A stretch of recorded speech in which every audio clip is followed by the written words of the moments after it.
आज आपण आलोय गाव शिवार कृषी पर्यटन हरणगाव केंद्राला व्हिजिट करण्यासाठी। या पर्यटन केंद्रामध्ये अजून काय काय सुविधा आहेत त्या आपण या व्हिडिओ मार्फत बघणार आहोत। तर चला आपण केंद्राकडे जाऊ।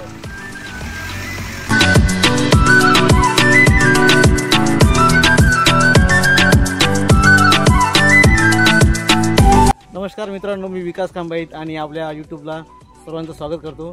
जवळजवळ 1 महिन्यानंतर आपण व्लॉग बनवत आहे आणि त्याचं कारण पण विशेष आहे।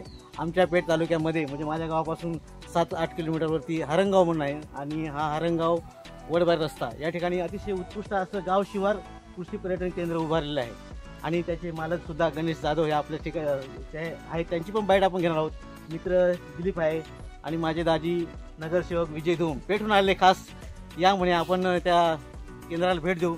तर अतिशय छान वाटलं, तरी या व्हिडिओमध्ये तुम्हाला दाखवणार आहे ते। त्यापूर्वी आपण गणेश भाऊशी थोडक्यात चर्चा करूया। तर गणेश दादा, साधारण हा प्रोजेक्ट उभा करण्यामागे तुमचा हेतू काय आहे, म्हणजे समाजासाठी संदेश काय आहे?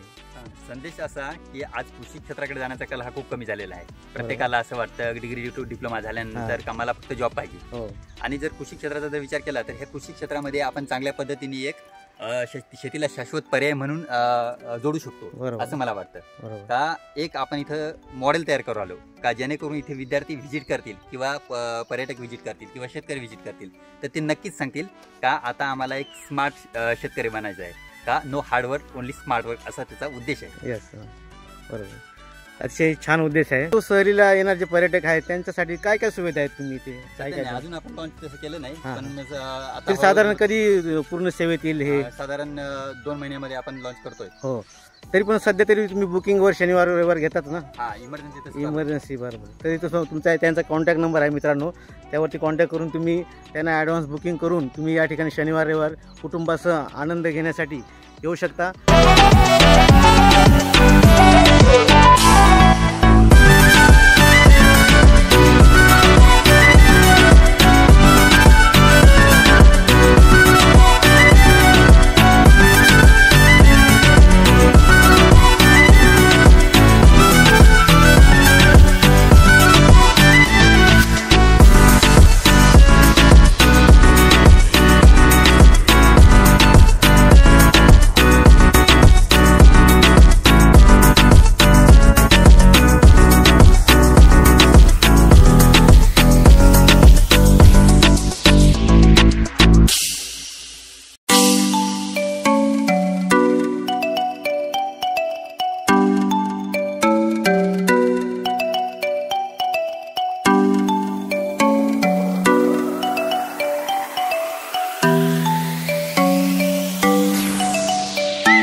मित्रांनो, मध्ये आल्यानंतर बघू शकता आजूबाजूला नारळाची झाडं आणि ही हिरवीगार अशी निसर्ग संपत्ती बघू शकता। लहान लहान मुलं मस्त खेळता येते गार्डन मध्ये। तर गणेश दादा, आपण आदिवासी भागामध्ये येतो तर आदिवासी समाजासाठी एक चांगला हेतू आपण या ठिकाणी उभा केलेला आहे किंवा चांगला तरुणासाठी संदेश उभा केलेला आहे। तुम्ही त्यासाठी काय काय कष्ट घेतले ते आमच्या प्रेक्षकांना कळू द्या। सर, आता प्रोजेक्टचा जसा उद्देश मी तुम्हाला सुरुवातीलाच सांगितला, तर याच्यामध्ये आपण एक स्थानिक स्तरावर म्हणजे आदिवासी क्षेत्रामध्ये जे स्थलांतर बाहेर खूप मोठ्या प्रमाणात होतं, तर यांना आपण कसं थांबवू शकतो, या स्थलांतराला कसं थांबवू शकतो आणि त्याच्यानंतर स्थानिक स्तरावर किती प्रमाणात आपल्याला आपल्या पद्धतीने रोजगार अशा माध्यमातून उभं करता येत का, जेणेकरून पेठ आणि सुरगाणा भागामध्ये जर पर्यटन क्षेत्र वाढलं तर त्याचा बेसिक माझा प्रयत्न जात आहे। तर हे झाडं कधीपासून लावले तुम्ही? साधारण आता याला 8 ते 10 वर्षे झालेले आहेत। 8 ते 10 वर्षे। भरपूर वेळ लागतो एखादी गोष्ट साध्य करण्यासाठी. तर अशा पद्धतीने हे गार्डन अतिशय छान आणि आमची बच्चे कपमध्ये बघू शकता आनंद घेताना इथे पूर्ण हिरवळ आहे मित्रांनो. आणि लवकरच आपल्या सेवेत हे केंद्र चालू होणार आहे.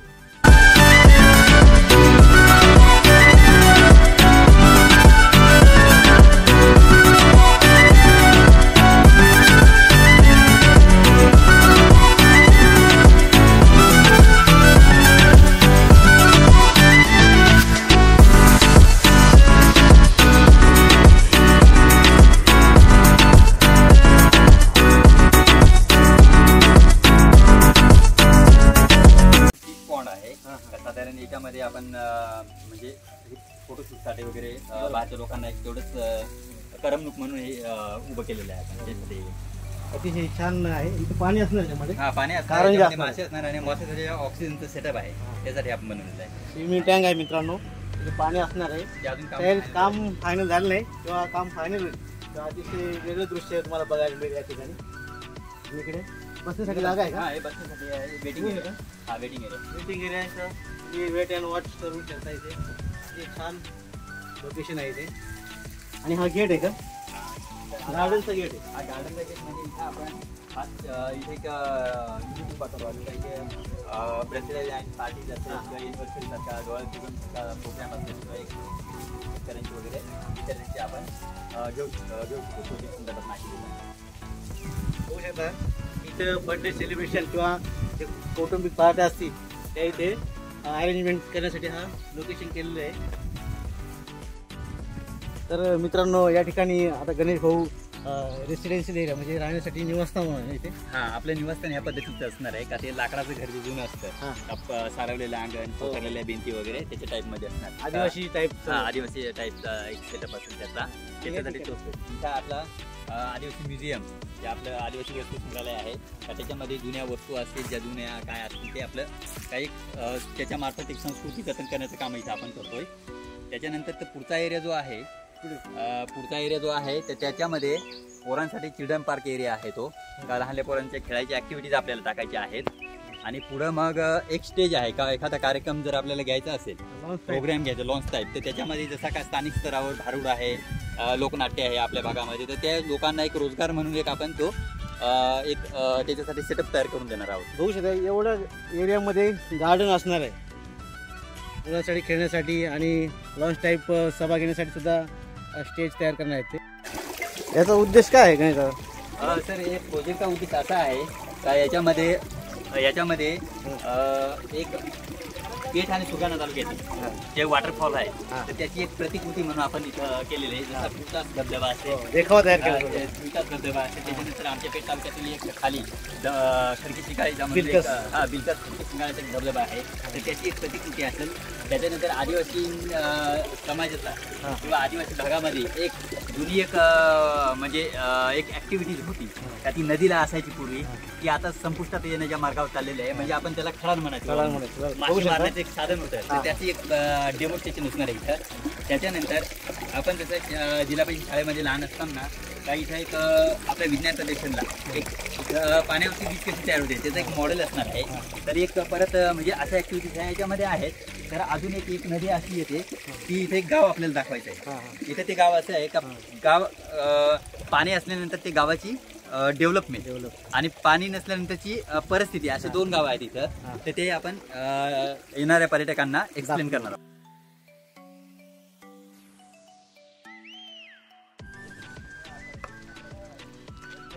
आपण किचन सेट जवळ आलेलो आहे. किचन सेटचा हेतू काय ते आता अजून तयार झालं, बांधकाम चालू आहे. ते दोन काय सेट आहेत ते सांगा आमच्या प्रेक्षकांना. सर हे असं आहे का बहुतेक ठिकाणी आपण रिसॉर्टला जातो किंवा कुठंतरी एखाद्या स्पॉटला जातो तर त्यावेळेस असं असतं का तिथं मध्ये म्हणजे किचन एकच असतो, फक्त भांडे बदलले जातात. आता आपण मध्ये काय करतात ते आपल्याला शक्यतो माहीत नसतं आणि त्यामुळे माणूस तिथे एकदम असा जेवण करताना असा तो रिलॅक्स मध्ये जेवण करत नाही. तर मग आपण त्याच्यासाठी व्हेज नॉनव्हेज सेपरेट जेवणाची सुविधा बनवलेली आहे. म्हणजे हे व्हेजचं आहे आणि एक नॉनव्हेजचं आहे. का एकटा जरी कोणी जर कस्टमर असला तर त्याच्यासाठी सगळं बैठक व्यवस्था सेपरेट आहे, त्याच्यासाठी कुक सेपरेट असेल, सगळं सेपरेट असेल. तर बघू शकता अतिशय छान नियोजन केलं आहे. या बाजूने व्हेज, इकडे या बाजूने नॉनव्हेज. तर अशा पद्धतीची सुविधा मी पहिल्यांदाच बघतोय.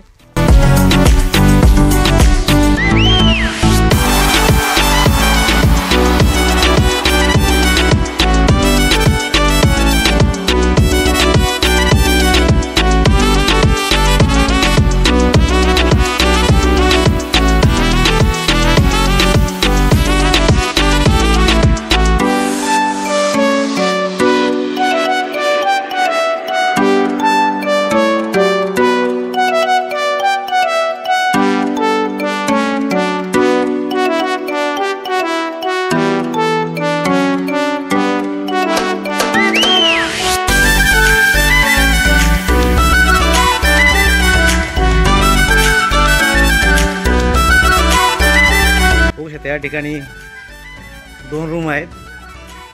ही एक रूम आहे आणि ही एक रूम, अशा 2 रूम आहेत.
गाव शिवार कृषी पर्यटन केंद्र हे नाशिकपासून 45 किलोमीटर अंतरावर आहे. आणि हा रस्ता हरणगाव वडबारी, तुम्ही येताना नाशिक मार्गे वडबारीहून येऊ शकता आणि इकडनं पेठ मार्गे आले तर 12 किलोमीटर हे गाव शिवार कृषी पर्यटन केंद्र तुम्हाला इथं बघायला मिळेल. अतिशय सुंदर आहे आणि अतिशय हिरवगार या उन्हाळ्यामध्ये तुम्हाला इथे आनंद आणि विशेष अशी अनुभूती मिळेल तुम्हाला. तर नक्की या गाव शिवार कृषी पर्यटन केंद्र हरणगाव आदिवासी जनजीवन कसं आहे ते आपल्याला या ठिकाणी बघावयास मिळेल. मित्रांनो, या पर्यटन केंद्रामध्ये गाव शिवार कृषी पर्यटन केंद्रामध्ये फिरलो, अतिशय छान वाटलं आणि या ठिकाणी चांगला अनुभव आला. तर मित्रांनो, हे ठिकाण नाशिकपासून 45 किलोमीटर अंतरावर वडबारी आणि हरणगाव या रस्त्यावर आलं तर हे हरणगाव हे ऐतिहासिक गाव आहे. तिथे सतकाम तुम्हाला बघायला मिळेल, धरण आहे, इकडे खाली गेलं तर चपुजरी आणि बेवतास अशा अनेक पर्यटन स्थळं बघून तुम्ही इथे या ठिकाणी येऊन राहू शकता. तर असे ठिकाण गणेश जाधव या मित्रांनी केलेलं आहे, अतिशय डेव्हलप केलेलं आहे. तर मित्रांनो, आपण नक्की या ठिकाणाला व्हिजिट करा, आपल्या कुटुंबासोबत या, मित्रांना घेऊन या आणि तो आनंद मित्रांना आणि आपल्या कुटुंबाला द्या. तर हा व्हिडिओ आवडला तर नक्की लाईक, कमेंट आणि शेअर करा आणि चॅनल नवीन असाल तर सबस्क्राईब करून विसरू नका. तोपर्यंत जय हिंद, वंदे मातरम, जय महाराष्ट्र, जय आदिवासी. आपला आदिवासी जुन्या वस्तू भोळा वेळाच्या असतील तिथे बघण्यासाठी अर्धे प्लॉटमध्ये लहान पोरासाठी चाइल्ड एरिया आहे, फ्रीडम पार्क एरिया, त्यांना खेळायची ॲक्टिव्हिटी टाकायची आहे. त्याच्यानंतर पुढं जो स्पेस आहे तो स्पोर्ट ग्राउंड आहे मोठा आणि स्टेज आहे. आणि तो भारू तमाशा वगैरे जो आहे ना तर त्या लोक आता ती कला जी आहे ती सपोर्ट आहे. उद्या रिक्वायरमेंट एखादी असेल का आम्हाला बघायचं आहे, कारण ते लोकांनी ते पाहून कंटाळले तर आम्हाला बा भारू बघायचं, तर आपण त्या लोकांना तयार करून एखादी रिक्वायरमेंट असेल